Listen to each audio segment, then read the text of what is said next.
ကျွန်တော်ရန်ထွေတဲ့ channel ကနေပြီးတော့ပြန်လည်ကြိုဆိုလိုက်ပါတယ်ကျွန်တော်ဒီဘက်မှာကပြီးခဲ့တဲ့တစ်ပတ်ကကျွန်တော်ဆွေနဲ့ဗီဒီယိုကိုကျွန်တော်ထုတ်ပြခဲ့တယ်ပေါ့နော်ထုတ်ပြခဲ့တဲ့ကျွန်တော်ရဲ့ strategy နဲ့ analysis ပုံမှာmarket ကဒီတစ်ပတ်မှာကဘယ်လိုမျိုးအထူးသက်ရောက်မှုရှိလဲဆိုတော့ကျွန်တော်တို့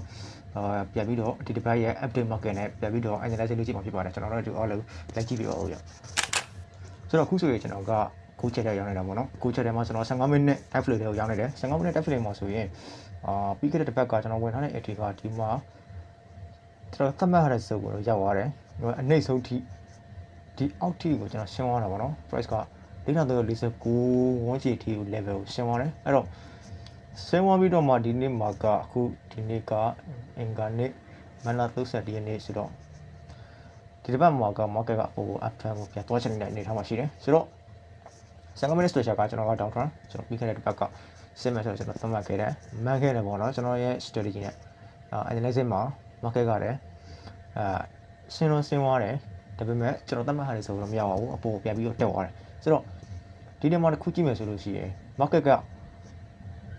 ရှင်းမလို့နဲ့ဒီကပေါ်ဖြစ်နေတဲ့တင်းနဲ့ချင်းနေပေါ်မူတည်ပြီးတော့ market ကပြန်ပြီးတော့ up trend ကိုပြန်ရောက်သွားတယ်ဆိုတော့ဘာမှဘာတွေဖြစ်နေလဲဆိုတဲ့ချင်းနေပေါ်မူတည်ပြီးတော့ကျွန်တော်တို့ကဒီ market နဲ့လိုက်ပြီးတော့ကျွန်တော်တို့ရဲ့ strategy နဲ့fundamental နဲ့ mechanical တခုပေါ့နော်ဒီတစ်ခုကိုကျွန်တော်တို့ကပေါင်းစပ်ပြီးတော့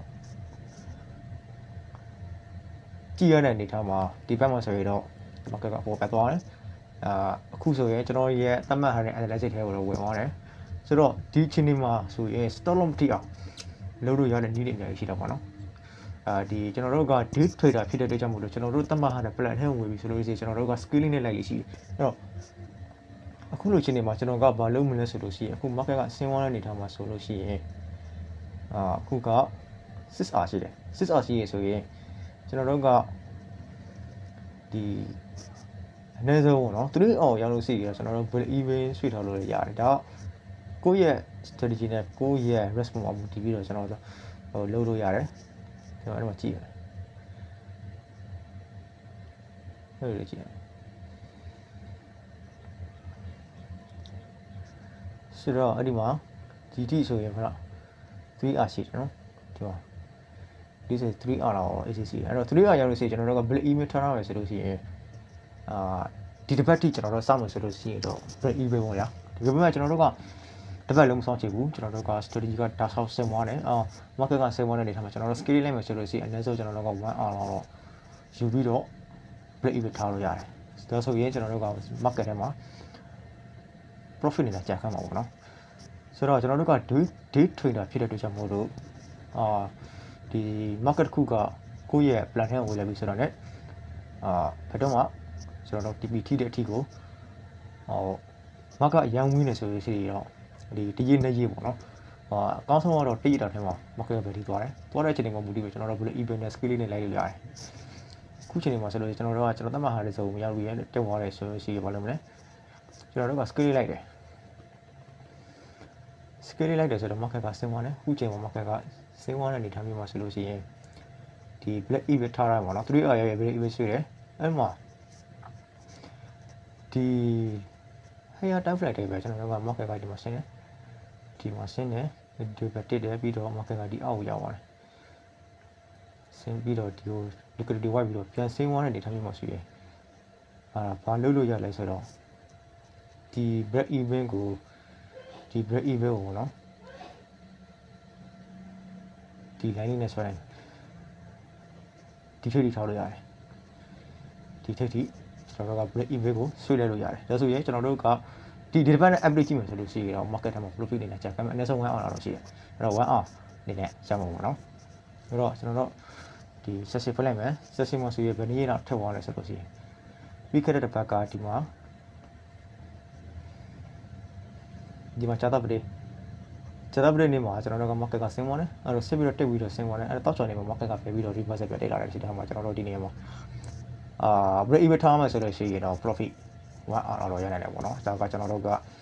trading နဲ့ scaling နဲ့တွဲနေတာဖြစ်တဲ့အတွက်ကြောင့်မို့လို့ပုံတည်ထားလို့မရှိဘူးကျွန်တော်တို့က day trader တွေဖြစ်တဲ့နေထားမှာ market ကိုဘယ်တော့မှ long term မှာကြာကင်မဲ့အစားပေါ့နော်ဒီ scaling နဲ့လုပ်မယ်ဆိုလို့ရှိရင်တော့ပြီးတော့ကျွန်တော်တို့ time frame ကလည်း15 minute ဆိုတော့ဒီ market နဲ့ ဒီ scaling နဲ့လက်ပြီးဆိုလို့ရှိရင်တော့ကျွန်တော်တို့ TP တော့ကြံပါပဲပေါ့အဲ့လိုမျိုးလေး store ထိတဲ့အခါလည်းရှိရဲ store ထိမယ်ဆိုလို့ရှိရင်တော့ကျွန်တော်တို့ကဒီကိုယူထားတဲ့ response မှာမူတည်ပြီးတော့သွားတဲ့တက်ကြောင့်ပူလို့ကိုလက်ခံရမှာကျွန်တော်တို့ကဒီကို long term မှာကြိုက်ထားမယ်ဆိုလို့ရှိရင် email မထားဘူးဆိုလို့ရှိရင်တော့ခုချိန်နေမှာဆိုရင်ခုချိန်နေနဲ့ကြည့်မယ်ဆိုလို့ရှိရင်ကျွန်တော်တို့ store ထိဖို့ပေါ့နော်ဒါပေမဲ့ store မရှိအောင်ကွက်မှာနေထားလေးကိုကျွန်တော်တို့ကဒီလိုမျိုးသိထားရတာဘူးကောင်းတာပေါ့ဆိုတော့ကျွန်တော်တို့4 hour စစ်သွားကြည့်ပါ4 hour လေးစီပါဖြစ်နေတယ်ဘာဖြစ်နေလဲသိနိုင်ဘူးကျွန်တော်တို့ market ထဲမှာကြည့်ပါသေးတယ်4 hour မှာကကြည့်မယ်ဆိုလို့ရှိရင်ပေါ့ကျွန်တော်တို့ plan ရပြရပဲ down trend ပေါ့နော်တော့ဆက်မှာ adjustment တွေမလာသေးဘူး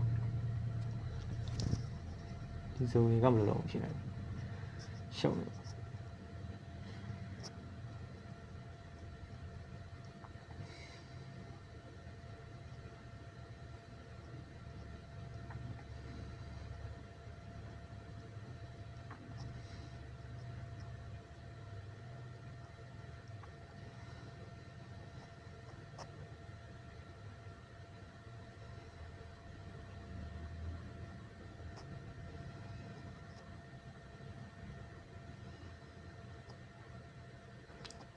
4 မှာကလောဆယ်မှာဖြစ်နေတယ်ဆိုတော့ market ကဒီမှာကလောက်က break out ဆင်းသွားပြီဆွေကဒီ higher time frame မှာက down trend ကိုပြနေတယ်ဆိုတော့ market ကဒီစီမှာ liquidity ကန်လာယူကောင်းလို့ယူနိုင်တယ်ဘယ်ထိယူနိုင်လဲဆိုတော့ဒီမှာတစ်စုံရှိတယ်ဒီမှာ liquidity ရှိတယ်ဒီ liquidity ကိုလာပြီးတော့ဟပ်ပြီးတော့ဒီစုံကနေပြီးတော့ဆင်းကောင်း similar ဆင်းဝါးနေတဲ့ဒီထားရှိဒီစုံကနေပြီးတော့ဆင်းဝါးမလောက်ဟုတ်ဒါကဒီဆက်ဆုံးကျွန်တော်တို့ကဒီဆက်ဆုံးဒီဆက်ဝါးနေပြီးတော့ဆင်းဝါးမလောက်ဆိုတာကျွန်တော်တို့စောင့်ကြည့်အောင်လောလောဆယ်က straight ကဘာဖြစ်နေလဲ reversal ပြလာနေတဲ့အနေထားမှာ15မိနစ်မှာကလည်းဒီ sweep point ရဲ့ထဲကိုသွားနေတာလားဒါမှမဟုတ် sweep point ထဲကိုဖောက်ပြီးပေါ့ပဲ4 hour ရဲ့ POI သွားနေတယ်ဆိုတာကကျွန်တော်တို့စောင့်ကြည့်ရမှာဖြစ်ပါတယ်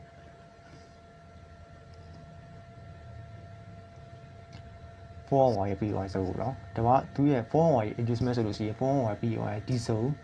ဒါမှမဟုတ်ဟိုထိပ်ဘူးသွားကောင်းသွားနေတဲ့အနေထားလို့ရှိတယ်အဲကျွန်တော်တို့ဒီတစ်ပတ်မှာစောင့်ကြည့်ရမယ့်အနေထားပေါ့နော်ဆိုတော့နောက်ဆက်မှာဆွေက15မိနစ်နဲ့ကြည့်မယ်ဆိုလို့ရှိရင်ပြန်ရှင်းနေတဲ့နေကောင်းစီကောင်းရှိနေတယ်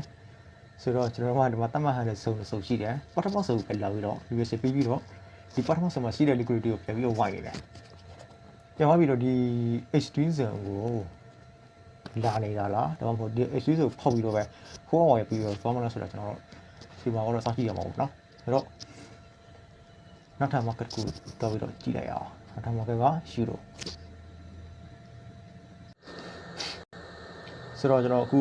euro market ထဲကိုရောက်ပြီဆိုတော့15မိနစ်မတိုင်ခင်မှာကျွန်တော်တို့4 hour ကိုတစ်ချက်ပြပြီးတော့တွားကြည့်မယ်4 hour မှာကဘာဖြစ်နေလဲဆိုတော့ရှိရင် market ကိုကြည့်ကြည့်မယ်4 hour ကလက်ရှိမှာ down trend down trend မှာပေါ်ထိပ်ကိုသွားရတယ်အပေါ်ကပြီးပါပြီသွားမယ်နဲ့လောလောဆယ်မှာ side win နဲ့ပြပြီးတော့တက်ပြီးတော့ဆင်းလာတယ်အပေါ်မှာကတမ်းလိုက်ရတာအောက်ကဒီဝိပဲရှိတယ်ဒီမှာကလည်း free visa body ကိုပြန်ပြီးတော့လက်ရှိအနေထားကိုကြည့်လို့ရှိရင် body လာပြီးတော့ဒီစုံကြားထဲမှာပဲ market ကတက်ပြီးတော့အောက်တက်ဆင်းသွားနေထားတော့ရှိနေတယ်ဆိုတော့4 မှာတော့ဒီတိုင်းပဲ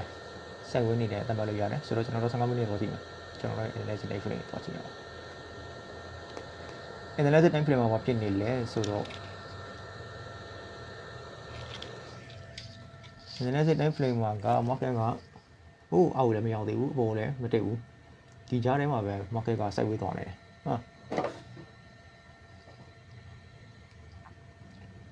ဆိုတော့ဒီဘက်မှာ euro ကဘာဖြစ်နေလဲအောက်ဝယ်ဆင်းသွားမှာလားဒါမှမဟုတ်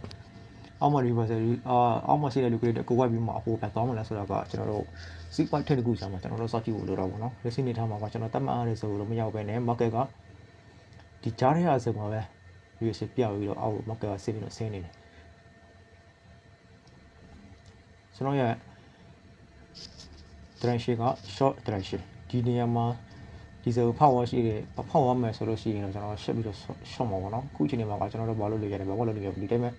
market ကိုကြည့်မဲ့အနေထားကိုရောက်နေတယ်ကြည့်မဲ့အနေထားကိုရောက်နေတယ်ဆိုတော့ ဒီစစ်ချိန်မှာထွေးသေးလားဆိုမထွေးသေးဘူးလို့လဲဆိုတော့ကျွန်တော်တို့တတ်မှတ်ထားတဲ့ဆိုမရဘူးရှေ့ကျွန်တော်တို့ကဘာမှလုပ်လို့မရဘူးဒီခါတလေမှာ market ကကိုတတ်မှတ်ထားတဲ့ဆိုမရဘဲနဲ့ဒီ reversal ပြန်ပြီးသွားမယ်နေထားမှာလက်ထိမဲ့အစားကျွန်တော်တို့ကမထွက်ပေးနေလိုက်တာမှကျွန်တော်တို့လည်းပို့ပြီးတော့အကျိုးရှိတယ်ဘာလို့ဆိုတော့ trade ဆိုတာကကျွန်တော်တို့ရည်ရှိမှာဖြည်းဖြည်းချင်းသွားတဲ့နေထားဆိုတော့ကျွန်တော်တို့ကဖြည်းဖြည်းချင်းလိုက်ပြီးတော့ကိုယ့်ရဲ့ strategy ကိုယ့်ရဲ့ plan တိုင်းကိုပဲကျွန်တော်တို့ကသွားဖို့လိုရတယ်ပေါ့နော်ဒါကကျွန်တော်တို့ psychology ကအဓိက